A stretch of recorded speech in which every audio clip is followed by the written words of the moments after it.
Good luck, Mr. Park. There'd be no shame in losing to you. Oh, that's very sweet of you. Thank you for saying so. Ah! No worries. I'll just stick 'em back on. I'm more clay than man now. I don't think I need to oversell how much I enjoy and appreciate the works of animation. A visual medium to tell such creative stories, and to do the unthinkable. You know, things that live action cannot. I mean, can you realistically think of a giant Furby attacking in an abandoned mall? No, you can't. That's the beauty of animation. Anything's possible. And you got big studios to thank for the popularity of these films and shows. Disney, alongside Pixar, with their moving films, DreamWorks with a more edgy approach with their gross-out humor and pop culture references, and Sony, who is clearly doing the heavy lifting in recent years, finding a style that suits them perfectly. But every now and then, there's a hidden underdog that definitely gets a lot of praise for their works, but maybe not a lot of attention. And they pretty much handle the most difficult style of animation too, stop motion. A technique in which an object can be moved physically in between photo frames, and can be played back through these frames like they're moving all by themselves. This has been the norm in the early 60s alongside traditional 2D animation, and has since seen its popularity increase during the 80s. Other than Will Vinton, who was having a huge peak of interest among collaborations, the other two famous stop-motion makers at this time was Peter Lord and David Sproxton, who founded the studio Aardman Animations. Your program's starting, Gromit. I know you've been looking forward to this one, From dozens of shorts to TV shows to now the filmmaking scene, these guys are an unstoppable powerhouse. And yet, while they're immensely popular in their home country, the United Kingdom, they're more of a passing thumbs up over here in the States. Which isn't a bad thing. There's a lot of people over here who appreciate Aardman intensively, but they really haven't hit the same highs over here as the likes of Pixar or DreamWorks, or even Illumination. And to be quite honest, Aardman is one of my favorite animation studios out there, and I felt the need to give them a little shout out and try to make a video about them in general. And I thought, hey, Aardman has 10 feature-length films under their belt, soon to be 11th pretty soon, so why not rank those films from worst to best? I mean, 10 is enough to work with, not like Disney who has over 60 films, so it's not overwhelming to watch it all and ranking them. This is a fairly small bunch of films who each have their own special thing going on, and thus making this a lot easier to make a cohesive ranking. Now, I must say, Aardman really doesn't have a bad film under their name. Whoever gets that last spot isn't terrible by any means, so I want to keep that in mind. Also, these are the feature-length films, the ones that extend their runtime past 45 minutes, so that pretty much means any short films Aardman has made will not be included, like Creature Comforts and most of the Wallace and Gromit films. I know how beloved those films are, so maybe I could do a separate ranking on them in the future, but for now, we're just sticking to the 10 feature films that they have made. So, with that being said, let's rank all 10 Aardman animation films from the least fantastic all the way to the top of the claymation podium. As Wallace would say, let's get crackin'. Cracking. It's so easy, a caveman could do it. Like I said, Aardman has been pretty consistent in putting some quality content films in their catalog, and yet there was still a clear outlier on what could be in last place for me. Early Man is a 2018 film about a tribe of cavemen getting driven out of their little valley by Lord Nuth, who reigns in the Bronze Age. In order to get their valley back, one of the cavemen, Doug, challenges Nuth to a game of football. And we just get a weird mosh-posh of a movie. And a quite boring one, in fact. With all these different ideas being glued together, these Stone Age cavemen who happen to survive all the way through the Bronze Age, and just happen to partake in a game of soccer to win their valley back, still manages to make the story uninteresting. Like, you got your cliched training montage, this half-baked romance, this predictable outcome of the game. Even our main protagonist Doug feels uninspired, and possibly the worst Aardman protagonist here. He's kind of just this overjoyed member of the tribe who always has high spirits and is a little too perky for my liking. He's very overexcited about a game he's never heard of and gets pretty aggro about his tribe not learning or liking the sport. But like, oh, the painting showed that we were good at this game, so we have to be good. Get out of here. They're pictures of our ancestors playing football. This is a load of bullshit. Now you meant to say shit. Guna is also very one-note too, as her only characterization is being just the coach for the caveman, while also having just one little scene of her making a goal at the game, which pretty much beats her sole purpose of showing that women can be just as good as men, because that one little scene does not give her justice. Also, why is her name Guna? Ugh. Then there's Lord Nuth, who is also Aardman's worst villain. Really all of Nuth's motivation is just to obtain more bronze for himself, and that's pretty much it. What a lame antagonist, and it doesn't help that Tom Hiddleston gives him this irritating voice that really tested my patience a little bit. Oh, so it seems. Very disappointing.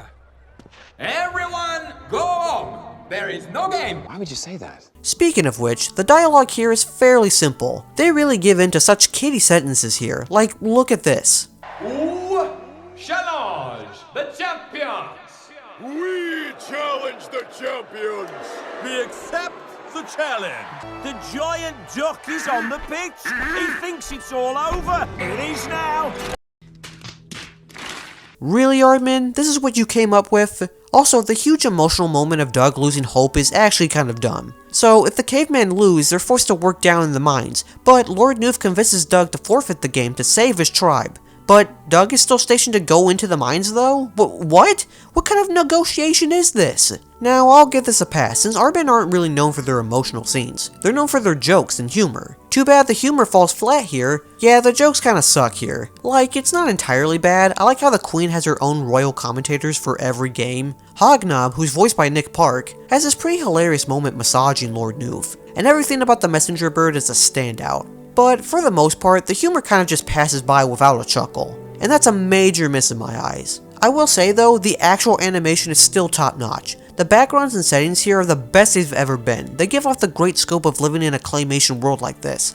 Like, look at this shot right here. How beautiful. The story is nothing to be excited about, especially since it's kind of like a sports movie, which in general doesn't really excite me that much. And the characters, while not terrible, don't leave that much of an impression to come back to. I mean, when the best characters happen to be the animals, that's a little disappointing. This giant duck just decides to rampage the tribe's practice sessions because of this idiot right here. Look, at the end of the day, this movie isn't downright terrible. Many studios' worst movies wish it could be at least mid, like Early Man. And for being at the bottom, it could be a lot worse. I just wish the whole plot and concept around worked more for me. I'm not playing, I'm an old man.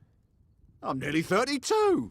Excuse me, what? Flippin' slides, fart noises, chicken stars. You would think that around the time the first Chicken Run came into theaters and made a huge splash for the company, that a sequel would be inevitable. And yet, over 20 years later, Aardman would finally come out with one that just feels empty and hollow. I was really excited to watch this back in 2023, since I do think that the first Chicken Run is spectacular. I don't know if that's a spoiler for the rest of this ranking, but you already know it's a classic. Now, first impressions are always a must, and I ended up liking it quite a bit. But then with a few more rewatches, you start to see the cracks inside the egg here. For the first film being about breaking out of a chicken farm, it's kind of an eye roll seeing how this time they're breaking in. I will say it's nice to see this reversal happen for the sequel, but the execution left me wanting a bit more. Ginger and Rocky are now an item and have gotten busy with a new family member named Molly. Ew, that's what they look like as chicks? What happened to the OGs in the original? Anyway, Molly has become this adventurous chicken who wants to leave the island that the other chickens inhabit, and actually succeeds by going to the mainland and meeting a new friend Frizzle, who persuades her to stow away in a chicken truck to go to this paradise called Funland Farms. Oh, you have got so much to learn. Come on. Choose your friends wisely, kiddos. One trope that I'm very mixed on is the rebellious teenager trope, where it really depends on the character's personality to see if this trope will stick. Molly's case doesn't really help, because we never actually see any development from her showing why she wants to leave. I mean, this little motivation starts right at the beginning when she was just a chick. She just wants to get away from her parents like that. This isn't like a Little Mermaid type situation where she wants to go see the world. She just wants to leave because she saw the stupid chicken truck.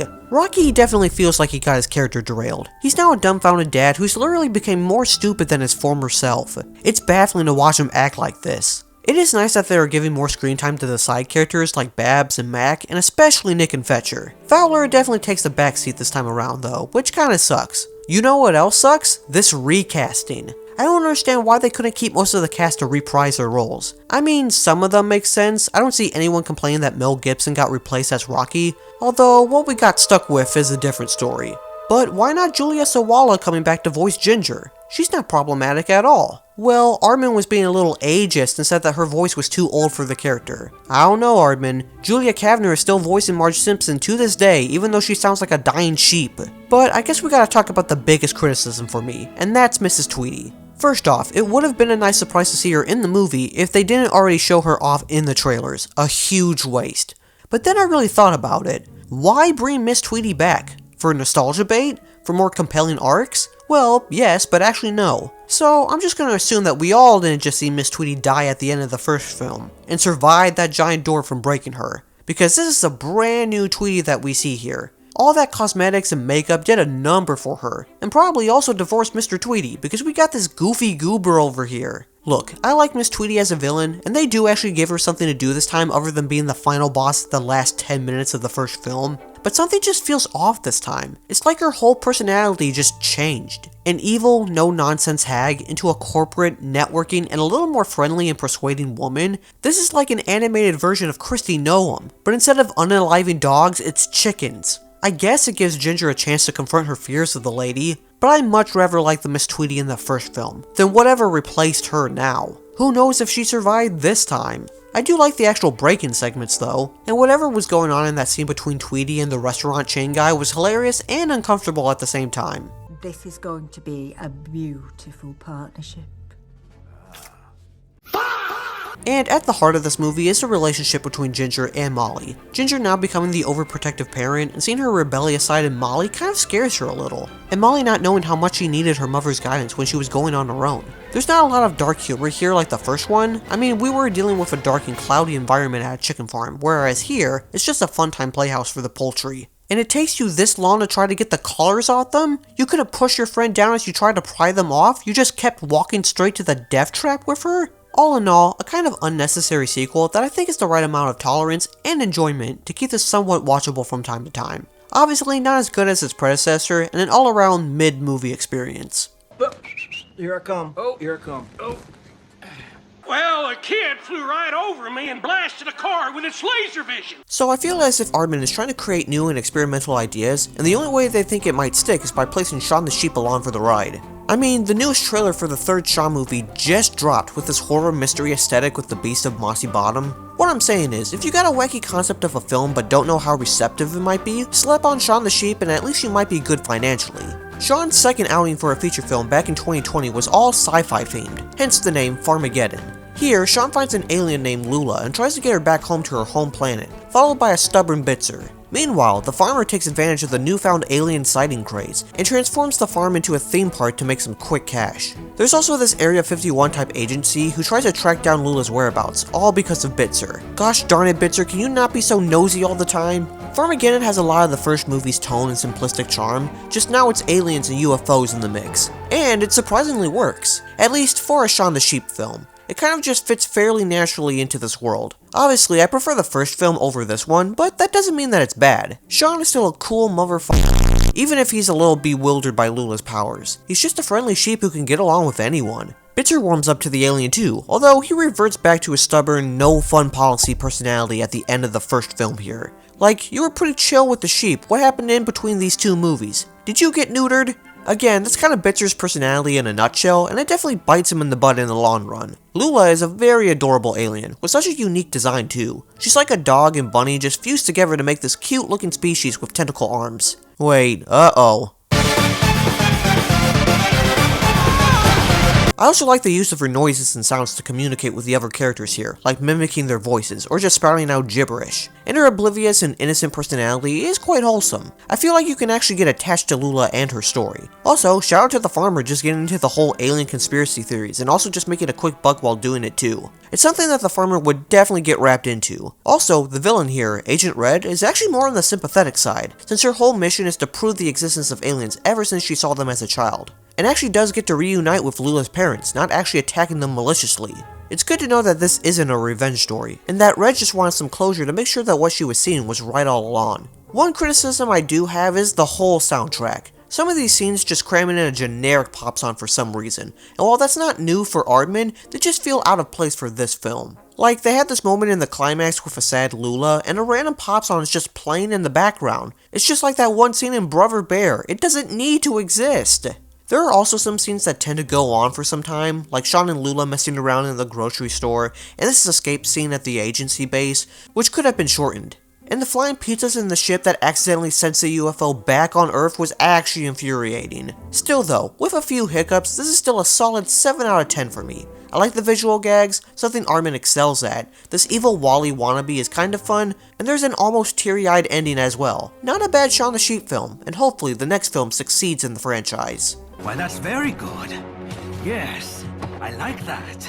Anyway, yeah, they were in a factory thing with the robo guy, but now they're in the sewers or something. Now this is an interesting one. A film that is significantly unique to Aardman in some way or capacity. This was the last film to be produced under Aardman's collaboration with DreamWorks before ending their agreement, citing creative differences. This is also Aardman's first CGI film, since the plasticine models they are known for would be damaged in water, which was heavily utilized in the film, also making it difficult to render water with stop-motion techniques. This is also a film where critical consensus over the years has kind of dwindled a bit, being on the lower half of Aardman's filmography. But even though I can see the problems this movie has, I still think it's quite an enjoyable film, and a hilarious one in fact. I forgot how many jokes and slapstick just hit here. Roddy being mistaken as Millicent Bystander, this random kid named Shocky, the huge soccer game happening in the background. Wow, that's the second time an Aardman film has referenced soccer in their films. If I had a nickel, yada yada yada. The animation here is actually kind of decent. The animators definitely did their best trying to replicate Aardman's claymation style into 3D, and it kind of works. You can still see little cracks and crevices into the characters like they were already molded,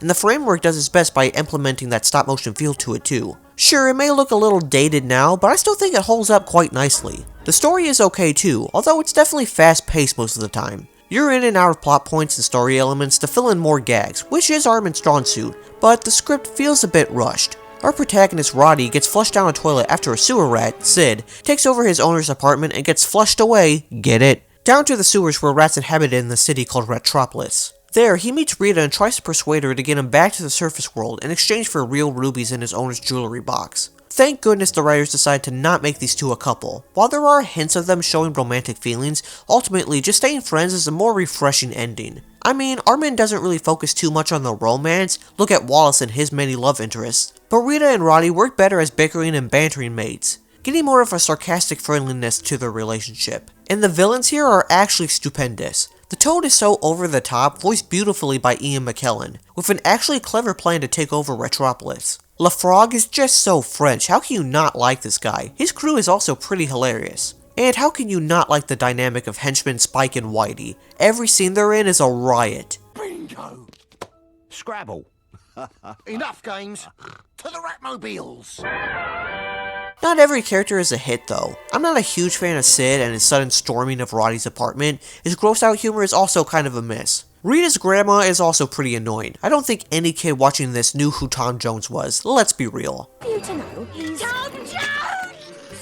And the slugs were definitely a relic of their time, being advertised heavily in the trailers and commercials, something that definitely sparked the creation of the Minions. This is your fault, Aardman. Also, since this is a collab with DreamWorks, an American studio, there's a lot of British slander going on in this film. Or I guess, some stereotypes. Retropolis is based around London, so you've got references like Big Ben, a rat cosplaying as a King's Guard, the World Cup game I mentioned earlier. There's actually a reference in Rita's boat, the Jammy Dodger, being named after the popular British biscuit of the same name. And the only reason I know that is because of a viral video back in 2011 when the cookie tried their hands on a monkey mascot. Yeah, seriously.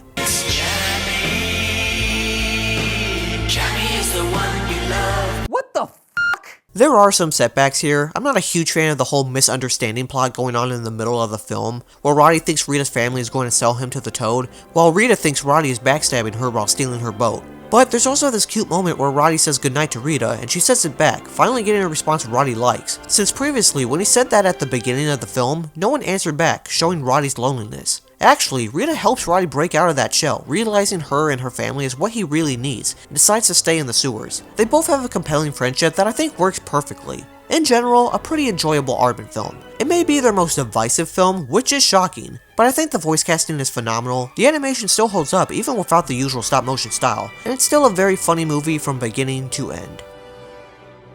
Drop it, drop it, drop it, drop it. The penguin is as frightening as Orson Welles. Aardman's most recent film as of today, and probably the one I've been talking about extensively on my channel. I've done a full-on separate review on this film, and placed it fairly high on my 2025 ranking. And yes, I know, the UK got this film in 2024, while us measly Americans got it at the beginning of 2025. Let me have this. Wallace & Gromit is just one of those comfort franchises for me, a very blissful time watching this jolly man and his lovable dog create inventions and getting themselves into some charming misfortunes. And watching this film last year felt like opening a box of nostalgic memories. But while I have been praising this film on some of my videos, why does it end up on the lower half of my Aardman list? Well, I guess that just shows how much I appreciate and admire Aardman's contributions to animation. But I will admit that there are flaws here that draw it back a bit. So Wallace has now created this robotic gnome who can help out in garden work, starting a business out of this too. Gromit, who is the best character by the way, feels left out and wishes that Wallace spent less time on his inventions and reliance on technology, and more time spending with his lovable pooch. Wallace has kinda always been like this. He gets so invested in his inventions that he always neglects Gromit to some capacity. And yeah, the same problem happens here too. Wallace isn't all that great at understanding one's emotion. To his credit, it might be hard to understand a mute dog's emotion, but that doesn't mean Wallace ignores Gromit entirely. But it's also understandable that Gromit doesn't want to live in a world where technology is taking over every appliance or every job. Heck, that's almost becoming a reality. But I do appreciate that Wallace's misunderstanding is resolved just before the climax, and that ending shot of him giving Gromit a good pat is quite wholesome. And Gromit is still as expressive as ever. You know when he's shocked, you know when he's sad, you know when he feels he's in his comfort zone. Gromit is just undeniably one of the best animated characters to come across the whole medium. Then there's Feathers McGraw, a late addition for the movie, and definitely for nostalgia bait, but does it a lot better than Tweety from Dawn of the Nugget. See, this film is also a supposed sequel to the acclaimed short The Wrong Trousers, where we see what happens to McGraw after his arrest, which is probably one of the funniest instances to happen to him. Even with the amount of screen time he has, he makes every second count. His prison break by hacking into Norbot's programming and having all the Norbots work for him to steal the blue diamond is brilliant. And just like Gromit, you know Feather's expressions and feelings, even with the poker face he has on. You know when he's irritated, when he's sly, when he's cautious. This cute little scene where he tries to act like a James Bond villain with that seal, beautiful. I also enjoy that they brought back Chief Macintosh from The Curse of the Were-Rabbit, showing that the world of Wallace and Gromit is kind of interconnected and will have recurring characters from different points in their life. And Macintosh is more fleshed out here too, ready for retirement and has a good dynamic with new police officer Mukherjee. They are both kind of a side plot to the story, but still an important one nonetheless. And back on that story, you could tell there's a social commentary on how we rely on technology too much. I mean, you might be watching this video on your phone in the bathroom for all I know. AI can be scary and might replace us all in the future, and I think this film does balance between the goods and bads of modern technology, and how to use them properly. The action sequences are still top notch. They always have this great climatic battle in almost every short and film these two are in. In this case, the whole aqueduct scene. And the comedy is still cheeky as ever. Don't tell me Norbot charging himself doesn't make you chuckle just a little bit. And hey, they even got the farmer from the Shaun the Sheep movies to cameo. I mean, Shaun originally started in a Wallace and Gromit short, so they're clearly intertwined. Not much else to say here. A fairly good sequel that captures the charm that Wallace and Gromit are known for. Beep, beep, I'm a sheep. I said beep, beep, I'm a sheep. Shaun the Sheep, the lovable rascal that started in Wallace and Gromit's A Close Shave, then got his own spin-off TV show, then got his own feature-length movie. A true star in the making. And a film with barely any dialogue, a pristine, wordless animated film. Like literally, the only sounds you'll hear are either animals making their typical animal noises, or the humans sounding like living and breathing onomatopoeia. Even though the movie might be wordless, that doesn't mean you can't tell what's going on, since the story is very simple. Shaun and his flock try to have one relaxing day to themselves and hatch a genius plan of getting rid of Sheepdog Bitzer and the farmer. But it all comes crashing down as the farmer gets amnesia from crashing his head in a caravan, and gets mistaken as this new hairstylist named Mr. X. Ooh, look at those snazzy pictures! Shaun and his flock go to the big city to find him, and you know, wacky hijinks ensues. Look, it's a story you've probably seen before and can be a bit predictable, but it's how the story flows from different directions into how Shaun and his friends are going to get out of certain messes. Like, yeah, in the end they find the farmer and he gets his memories back, but there's so much that happens in between those points. Like Shaun and the others dressing up like humans and going to a restaurant for some reason. Shaun kind of looks like a mix between Orko and Dumb Donald here. There's also Bitzer getting mistaken for a surgeon, then both Bitzer and Shaun get locked up at an animal shelter with this demented looking dog. Oh yeah, he looks like a psychopath. And even close to the end, where the sheep and Bitzer are in the shed and the villain of this movie tries to knock them into a rock quarry. Like, what?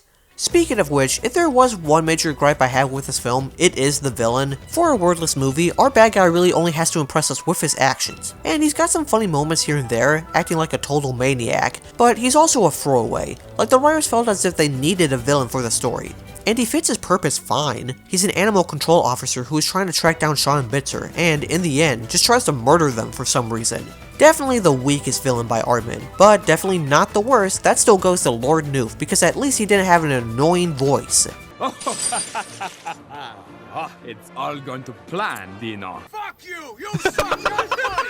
Even with stellar jokes and comedic timing, there's some sad moments here too. The farmer not realizing Sean and the others at the barbershop, shooing them away, and then regains his memories through a reflection in the mirror. Bitcher starts as a cold and heartless sheepdog who starts to warm up to the sheep as time goes on, and that little tune the flock put on to cheer up cute little Timmy is precious and a highlight for the film. And the main emotional core here is between the relationships between the farmer and Sean and Bitzer. Bitzer often showing the most affection for the farmer, waiting outside the hospital to check on him, and Sean realizing he needs the farmer to keep things in order even if the sheep finds it mundane. And the farmer realizes he should have shown his animals more love than he previously did. It all just works. The emotional moments are there, the jokes are so good, the visuals are just everything. You can have animated movies like this that don't need complicated dialogue. Just let the animation do the talking, and you'll understand the story just fine. An incredibly fun watch that I hope you get to see. I ate his liver with some fava beans. We are the pirates who don't do anything. The Pirates Band of Misfits, or if you're in the UK and obviously better than us Americans, The Pirates in Adventure with Scientists, is a 2012 movie that is probably one of Aardman's more underrated features. Maybe because of that generic title we got here in the States didn't sound so appealing. I mean, I would much rather go to the one with an adventure with scientist. How do you even think that would play out? Based on a 2004 novel of the same name, that being the Scientist one, we see the amateur pirate captain and his wacky crew compete for the Pirate of the Year award. An award that he is not qualified for. I mean, look at all his competition, he does not stand a chance. After many raids and nothing of gold whatsoever, they stop by the one and only Charles Darwin, who sees that their beloved parrot Polly is actually an endangered dodo. Really? You couldn't tell? Charles Darwin tells the pirates to compete at the National Scientist Fair with Polly as their showcase, but tries to steal her for himself in order to impress Queen Victoria. So basically we got a simp on our hands. You heard it here folks, the historical figure Charles Darwin is a simp. So I said previously that I think Flushed Away is one of Aardman's more funnier movies, but I guess I should have clarified more. It's good at slapstick, whereas Pirates is more clever and witty in their writing, because these jokes are much more verbal, and hilarious too. The pirate crew not knowing that the curvaceous pirate is a woman, Pirate Captain's wanted poster comes with a free pen, the different raids the pirates go on, especially that nudist one, and the animation is just gorgeous. It looks like they finally got the water effects to work for a film like this, keeping it just below the ships while also still making it look fantastic. And the 2D segments of the map animation is also a huge shout out. Heck, the action scenes here are pretty great, from the final battle between the Captain and Queen Victoria to the hilarious scene in Darwin's house where they all try to retrieve Polly. The characters are pretty solid too. The Pirate Captain is a narcissistic but still caring captain who just wants respect from his peers as he competes for Pirate of the Year. Number 2 is an excellent straight man to the captain's more silly personality. And I like how he has this very short-lived rivalry between Darwin trying to set him up as a traitor, even though the rest of the crew figures that out immediately. Speaking of Darwin, he's a perfect foil to the pirate crew, using them to get closer not for respect and glory from other scientists and philosophers, but to get a good impression from Queen Victoria. And Victoria herself is another solid villain, tricking the pirate captain into giving him Polly for her petting zoo, even though in the end Polly is just going to get devoured. Oh, and of course I gotta get a shout out to Mr. Bobo, another silent animal character that uses cue cards to interact. Every scene he's in is iconic. And the message it gets across about having people in your life to care about you being much more valuable than the validation of strangers and others in your field is nice. It definitely helps make the pirate captain more humble. Even in the third act breakup scene, they throw in this Flight of the Conchords song that just fits perfectly in mocking the trope.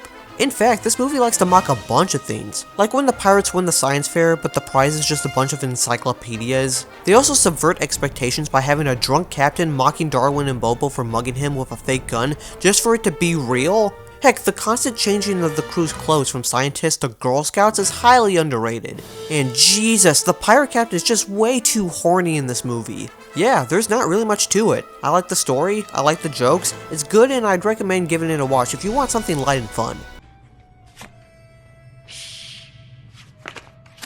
Mr. Bobo, you are a treasure. When I was 7, I took my cat to the mall to meet Santa, and it was probably the best day of his life. While Flushed Away was Aardman's first array into CGI, it still has that Aardman style to it, especially the designs of the characters. Art for Christmas is probably the least Aardman film here when it comes to looks. I mean, it just sticks out like a sore thumb. And yet, it still has the wit, humor, and charm like a regular Aardman film should be. And this is the first time the studio takes on a holiday, being the biggest one of them all, Christmas. And this isn't one of those sappy Christmas stories either. Aardman knew how to stand out from its predecessors. So, in this movie, the term Santa Claus is handed down from father to son, and our current Santa, Malcolm, is on his 70th anniversary, claiming he's not ready to retire. But in reality, Malcolm seems to be more of a side piece, or just figurehead, as the main operation is done by his oldest son, Steve, who works below the North Pole, monitoring the situation with a bunch of elves helping out in the control room. Then we get Malcolm's youngest son, Arthur, who really is the heart of the movie, the only one with any Christmas spirit and knowledge of the joy that Christmas brings. When one of the presents gets lost and undelivered to a kid, Arthur is the only one who thinks that they should re-deliver it, and with the help of Grand Santa and a gift-wrapping elf, they try to return the present in less than a few hours. If this movie doesn't give you any anxiety on how much time they have left to deliver this present, I think the differences between the generations of Clauses here will.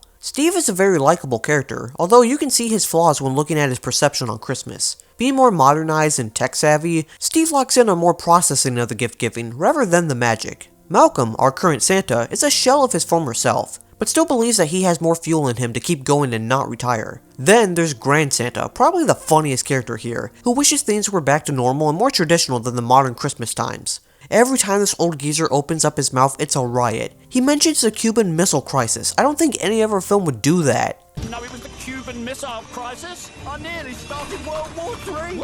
And he's the one who pretty much pushes Arthur to re-deliver the present, even if he doesn't fully believe in the mission. And what the fish? He's voiced by Bill Nye, who also voiced Whitey in Flushed Away.